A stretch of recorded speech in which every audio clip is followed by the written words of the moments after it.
Jadi gini ya, kita pun tidak menyaksikannya langsung ya. Hanya cerita-cerita dari masyarakat luar yang mempunyai indera keenam atau kayak gimana ya. Pernah suatu ketika itu kurang lebih ada 10 tahun yang lalu lah gitu kan. Jadi ada seseorang itu malam hari itu melihat pas di area sini itu ada seperti kayak istana kayak gitu. Kayak istana? Betul, kayak di istana. Area ini? Betul, di area ini seperti kayak istana, jadi lampu-lampu kayak gitu kan, terang lah kayak gimana lah gitu kan. Jadi itu, seperti itu. Jadi di sini menurut ceritanya, konon katanya menurut orang yang bisa punya indera keenam, terlihat istana megah ya di sini. Betul. Ada kisah di luar nalar yang beredar dari cerita masyarakat sekitar. Konon, pernah ada yang tanpa sengaja melihat cahaya besar berkilau menyerupai sebuah istana megah. Tepat berada di titik pulau kecil di tengah Situ Gede ini. Entah apa yang sebenarnya terlihat, sebuah penampakan yang nyata, atau hanya ilusi yang muncul di antara kabut dan bayang malam. Pak, aku tadi udah sempat muterin pulau ini sendirian dan sekarang juga hari udah mulai sore, udah mulai gelap. Kayaknya kita bisa balik ya Pak ke pinggir danau ini. Ya, mangga ya. Mari Pak. Kembali dari pulau kecil menuju tepian Situ Gede, tim kembali dihadapkan pada cerita lain yang tak kalah mengundang tanya. Masyarakat sekitar meyakini, konon di kedalaman danau ini hidup seekor ikan raksasa yang sesekali muncul ke permukaan lalu menghilang tanpa jejak. Tak sedikit yang menganggapnya sebagai penjaga Situ Gede, sosok yang tak kasat mata namun diyakini keberadaannya sejak lama. Langit mulai beranjak menuju senja. Kabut tipis perlahan menyelimuti permukaan air. Dan inilah saatnya tim memulai penjelajahan malam di Situ Gede. Saatnya aku jelajah malam di kawasan Situ Gede, Bogor. Ini masih di jogging tracknya. Sore hari cukup asri, tapi ketika sudah malam, suasananya sangat menyeramkan. Karena di pinggir danau itu terdapat pepohonan yang menjulang tinggi. Jadi sangat besar-besar sekali. Cukup seram sih untuk malam hari sendirian berada di jogging track Situ Gede. Nah, ini ada warung-warung. Sayang sekali warungnya tutup ya. Padahal kalau bukanya pasti membuat suasana tidak begitu menyeramkan. Tapi warung-warung di sini tutup. Tuh, sepanjang jalan sini memang banyak warung ya. Tapi sayang sekali tutup. Terus juga konon katanya ada cerita yang beredar di masyarakat, katanya tuh ada yang melihat sosok parubaya naik rakit malam hari di danau ini. Jadi dia ada di rakit seorang diri dan gak ada aktivitas apapun. Sosok itu terlihat sebentar aja, habis itu gak kelihatan lagi. Konon katanya begitu. Wah, ini sih lumayan merinding ya. Sekarang aku mau masuk ke area yang paling gelap karena di pinggiran danau ini ada pohon-pohon tinggi besar dan di sini lebih gelap lagi. Cerita turun-temurun lainnya juga menyebutkan tentang sosok parubaya yang kerap terlihat berada di atas rakit kayu mengapung di tengah Situ Gede. Konon, dialah penjaga yang mengawasi dan menjaga kawasan danau ini sejak lama muncul dalam diam, lalu menghilang tanpa jejak. Entah benar adanya atau hanya cerita pengantar tidur yang diwariskan dari generasi ke generasi. Malam semakin larut dan tim pun bergerak menuju area pepohonan yang lebih gelap di tepian danau. Tempat di mana cahaya mulai kalah oleh bayang-bayang.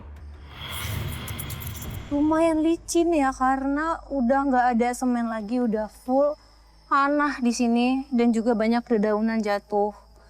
Tapi semakin masuk ke dalam, auranya semakin mencekam. Di sini sih pohon-pohonnya besar banget, bahkan akar-akarnya coba kita datengin satu pohon. Coba kita berhenti di satu buah pohon besar.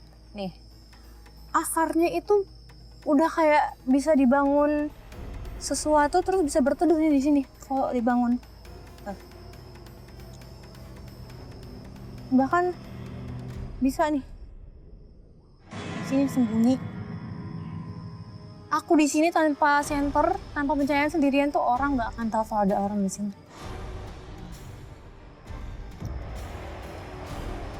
Apaan tuh? Kok kayak ada suara langkah kaki ya? Kayak suara denger gak sih? Saya menyusuri area jogging track di sekitar Situ Gede yang mulai gelap. Beberapa warung terlihat sudah tutup karena memang hanya buka hingga sebelum maghrib. Saya pun masuk ke area yang lebih gelap. Pohon-pohon tinggi menjulang menutup pandangan. Sementara jalan yang saya lewati terasa licin, bukan semen, melainkan tanah basah. Di depan, saya menemui persimpangan jalan dengan arah setapak yang terlihat sangat gelap. Sebuah pohon tumbang berukuran besar dan panjang melintas seakan menutup akses menuju ke dalam. Ini sih hening banget ya. Tapi mungkin untuk orang-orang yang lagi jogging, area ini sih oke untuk menghirup udara segar. Di pagi hari itu sampai sore hari yang sejuk-sejuk. Tapi kalau udah malam hari udah nggak direkomend deh soalnya. Astaga, daun jatuh, kirain suara apa, kira ada yang datengin aku. Tuh lihat. Akar-akarnya tuh kokoh banget loh. Dan sebentar, aku ketemu persimpangan di sini. Dan ini ada jalan setapak deh. Astaga, ini ada jalan yang lebih jauh lagi, tapi ujungnya nggak kelihatan. Aduh, kayaknya nggak deh. Ya, kalau untuk jalan di sini aku nggak sanggup deh. Ini soalnya aku merinding banget.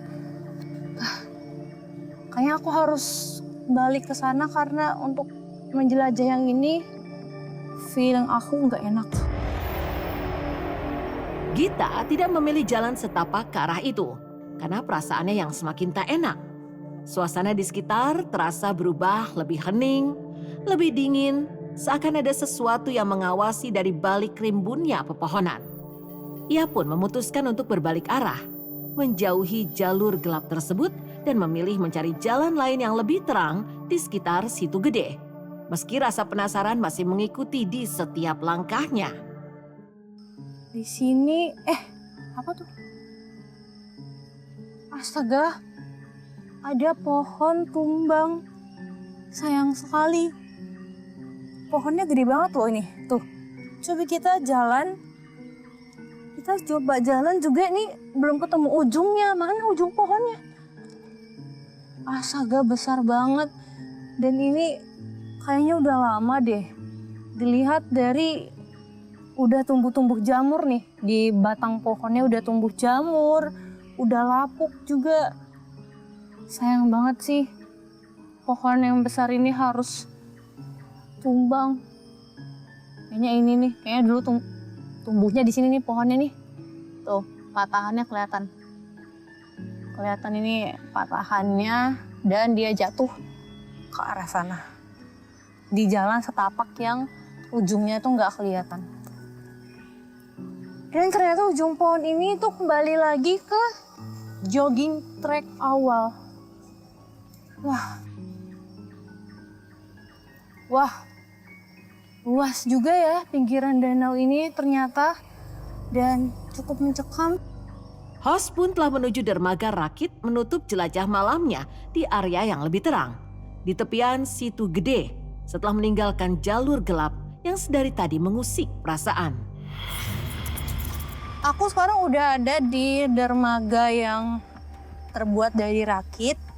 Tadi sih siang sore hari aku udah ke sini dan inilah suasana malam harinya. Terus pulau kecil yang tadi aku udah datengin dari sini udah nggak kelihatan. Kayak seolah nggak ada padahal dia ada. Dari sini udah nggak kelihatan yang mana pulaunya. Mungkin saking kecilnya. Jadi kalau malam hari udah nggak kelihatan sama sekali.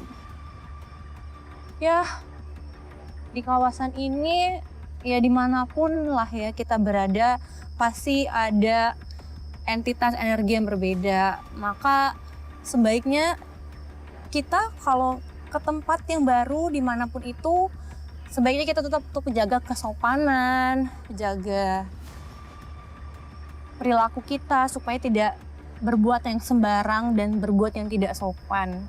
Karena bagaimanapun itu kita tetap saling berkehidupan satu sama lain. Kehidupan itu saling bersinggungan satu sama lain. Jadi kita harus tetap bisa menjaga energi kita dimanapun kita berada. Dan inilah suasana malam hari di Situ Gede, Bogor. Penelusuran di Situ Gede malam ini membawa tim menyusuri lebih dari sekedar keindahan danau alami. Dari tepian yang teduh menuju pulau kecil yang menjadi pusat tradisi ngubek setu, hingga jelajah malam di antara rimbunnya pepohonan yang menyimpan cerita setiap langkah, membuka jejak sejarah, mitos, dan kepercayaan yang masih hidup di tengah masyarakat. Mulai dari kisah mitos ikan raksasa, hingga sosok misterius di atas rakit kayu yang diyakini sebagai penjaga danau. Semua menjadi bagian dari cerita turun-temurun yang tak lekang oleh waktu.